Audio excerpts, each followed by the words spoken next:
मध्य प्रदेश के ग्वालियर पुलिस ने चोरी के शक में ऑटो चालक को पकड़कर उसके साथ बेरहमी से पिटाई की है। पीड़ित ऑटो चालक का आरोप है कि पड़ाव थाना पुलिस और क्राइम ब्रांच के टीआई सहित अन्य पुलिसकर्मियों ने उसे जमकर पीटा, साथ ही गिलास में भरकर पेशाब भी पिलाई। पुलिस की बेरहम पिटाई से ऑटो चालक की उंगलियां फ्रैक्चर हो गई, जिसके चलते वह अपनी बहन के घर बिस्तर पर पड़ा हुआ है। ऐसी हालत में उसके 5 वर्षीय बेटे की परवरिश पर संकट खड़ा हो गया है। वहीं पुलिस पर गंभीर आरोप लगने के चलते पुलिस अधीक्षक ने इस मामले के लिए एडिशनल एसपी को जांच करने के लिए आदेश दिए हैं। ग्वालियर शहर में 18 जून को भिंड के सराफा कारोबारी अमन बंसल की कार से 14 लाख रुपए की कीमत का सोना चोरी हो गया। स्टेशन बजरिया के पास कार पंचर हुई और उसी दौरान कार से 14 लाख रुपए कीमत के 245 ग्राम सोने के जेवरात चोरी हो गए। कारोबारी अमन ने इस मामले की थाने में शिकायत दर्ज कराई थी। पड़ाव पुलिस ने मामले की जांच के दौरान घटनास्थल के आसपास की सीसीटीवी फुटेज चेक किया तो उसमें कार के पास कुछ ऑटो संदिग्ध नजर आ रहे थे। पुलिस ने नंबरों के आधार पर ट्रेस किया और ड्राइवर दीपक शिवहरे को पूछताछ के लिए बुलाया गया। ऑटो चालक दीपक का आरोप है कि उसे 19 जून की शाम पड़ाव थाने बुलाया गया, जहां उसे थाने में बंद कर जमकर पीटा गया। उसके बाद छोड़ दिया गया। 20 तारीख को फिर क्राइम ब्रांच अफसर ने थाटीपुर दफ्तर बुलाया, वहां भी उसे जमकर पीटा गया और उसके बाद उसे पेशाब पिलाई गई। दीपक का कहना है कि उसके माता पिता की मौत हो चुकी है, वहीं कुछ साल पहले पत्नी की भी मौत हो गई। वह अपने 5 साल के बेटे की परवरिश कर रहा है, लेकिन पुलिस की पिटाई से उसके पैर फ्रैक्चर हो गए। अपंग होने के चलते अब 5 साल के बेटे की परवरिश का संकट खड़ा हो गया है।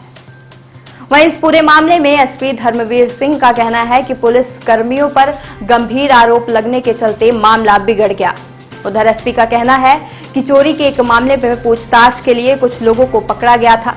पूछताछ के दौरान कई तथ्य सामने आए थे। ऑटो चालक द्वारा पुलिस पर लगाए गए आरोपों के लिए एडिशनल एसपी को जांच सौंपी गई है। जांच में जो तथ्य सामने आएंगे उसके हिसाब से अगली कार्रवाई की जाएगी। दीपक शिवहरे, मेरे गाड़ी मालिक के पास फोन आया था कि सोनू कोई एक्सीडेंट करे आए तुम। तो मैंने नहीं भाभी, मैंने कोई एक्सीडेंट नहीं करा। तो उन्होंने कि हमारे घर पे पुलिस आ रही है। तो मैंने आप एक काम करो, पुलिस को मेरा नंबर दे दो। तो उन्होंने पुलिस को मेरा नंबर दे दिया और संजीव यादव का फिर फोन आया मेरे पास। उन्हीं में पड़ा, थाने से बोल रहा हूँ संजीव यादव। तो मैंने बताओ भाई साहब, उन्होंने कि थाने आ जाओ। तो मैंने सर अभी तो मैं छिपरी जा रहा हूँ, अभी तो मैं नहीं आ पाऊँगा, मेरी बहन की लड़की की शादी है। तो लघु लेके अपने भांजे के संग मैं इंदौर गया। फिर इंदौर गया तो मैं 22 तारीख को लौटा सर वहाँ से। 22 तारीख को लौटा तो फिर मैं शाम को 4 बजे गाड़ी संभाल के फिर सीधा पड़ा थाने चला गया।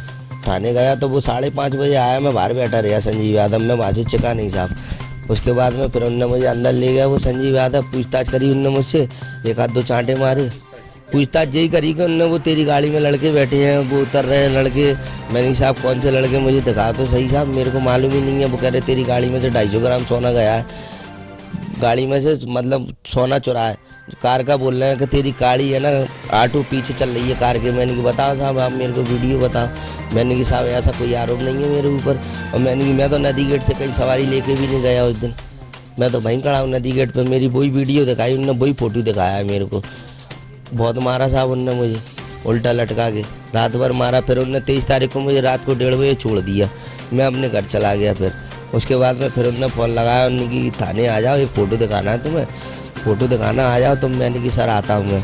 तो फिर मैं 3:30-4 बजे फिर पहुँच गया। फिर मैं वहाँ से पड़ा थाने से सीधे मुझे थाटीपुर ले गया, क्राइम ब्रांच के हवाले कर दिया उन्होंने मुझे। वहाँ पे फिर मारा उन्होंने मुझे टीआई साहब ने।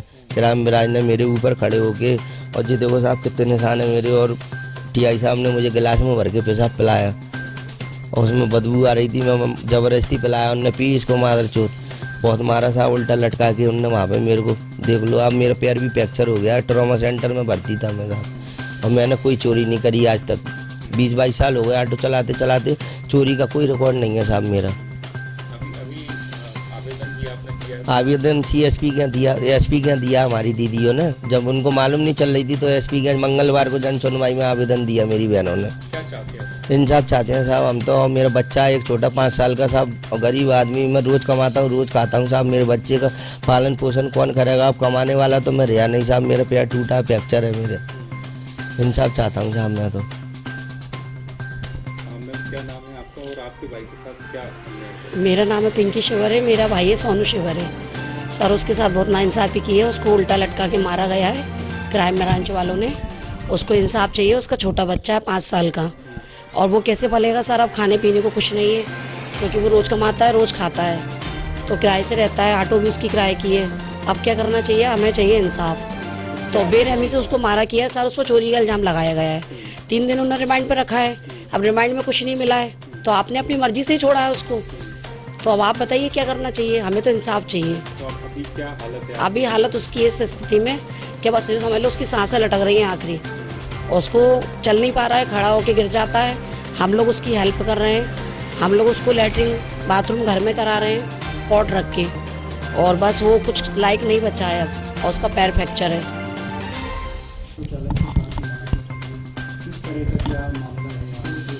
देखिए, ये आप लोगों के संज्ञान में है।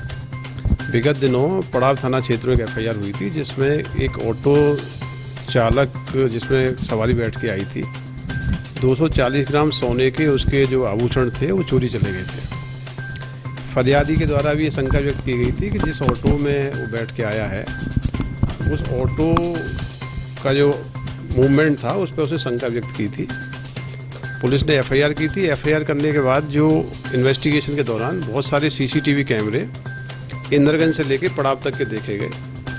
सीसीटीवी कैमरों में बहुत सारा संदिग्ध मूवमेंट ऑटो चालक का भी दिखा, और ये भी संज्ञान में आया कि कई अन्य संदिग्ध व्यक्ति भी उस ऑटो में बैठे थे।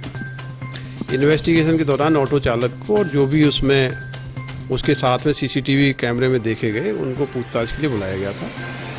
कई सारी चीज़ें घटना के संबंध में पूछताछ में संज्ञान में आई है, जिससे पूरी संभावना है केस हमारा वर्कआउट होगा। तो गाड़ी जब पंचर हुई थी, पंचर होने के तथ्य भी उन्होंने बताया था कि किस प्रकार से पंचर हुई है। अभी पूरा वर्कआउट केस नहीं हुआ है, पुलिस इस पर इन्वेस्टिगेशन कर रही है। ये हमारे केस के इम्पोर्टेंट संदिग्ध थे, इनको पूछताछ के लिए लाया गया था। जो आरोप लगाए जा रहे हैं, पुलिस ने मारपीट की है, कस्टडी में लेके जो मारपीट हुई है वो एक अलग आरोप है। उसकी जांच के लिए हमने एडिशनल एसपी को अधिकृत किया है कि कस्टोडियल मारपीट हुई है तो उस पर जाँच करेंगे, जो भी दोषी होगा उस पर कार्रवाई कराएंगे। ये सारे एलिगेशंस अभी संज्ञान में आए हैं। मैं पुनः इसको रिपीट करना चाह रहा हूँ कि एक बहुत बड़ी चोरी की घटना थी। फरियादी 240 ग्राम ज्वेलरी के साथ एक ऑटो में इंडिविजुअली चला था, बाद में उसकी गाड़ी पंचर हुई और उसकी ज्वेलरी चोरी चली गई। हमारे पास जो एविडेंस है उस एविडेंस के आधार पर संदेह के दायरे में है, इनसे पूछताछ की गई है। पूछताछ करने के बाद इनको रुखसत किया गया है। तो ये जो एलिगेशंस जिस प्रकार के भी लगा रहे हैं, एक senior officer additional SP rank के उसमें जांच कर रहे हैं। यदि कोई तथ्य सही पाए जाएंगे तो जो दोषी होगा उस पर हम निश्चित रूप से कार्रवाई करेंगे। कई सारी एविडेंस हमें मिली हैं, हमारा केस अभी इन्वेस्टिगेशन में है, और जिस व्यापारी का सोना गया है निश्चित रूप से एक बड़ी घटना है, हम लोग उसको वर्कआउट करेंगे।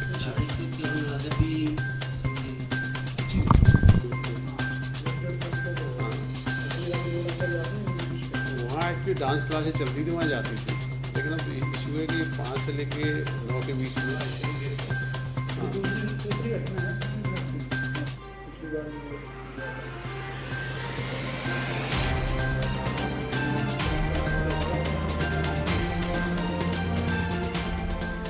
हाँ।